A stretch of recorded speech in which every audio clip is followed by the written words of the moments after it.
Hey everyone! This is MeshInspector again. In today's video, we'll show you how to use the Project Color tool, which you can find under Mesh Edit.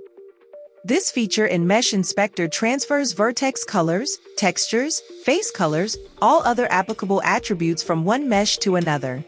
The most important requirement is that the objects share the same global coordinates for accurate projection.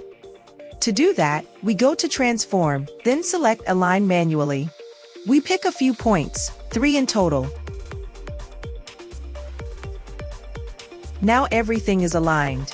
We click on Accept, and yes, they're in the same coordinates. Next, we go to Mesh Edit, find Project Color, and hit Apply. Let's move the objects around a bit. Here's the second one. Here's the first. Now we can separate them to see the result from different angles. As you can see, the projection turned out perfectly. That's how Project Color works. Stay tuned to our channel for more guides.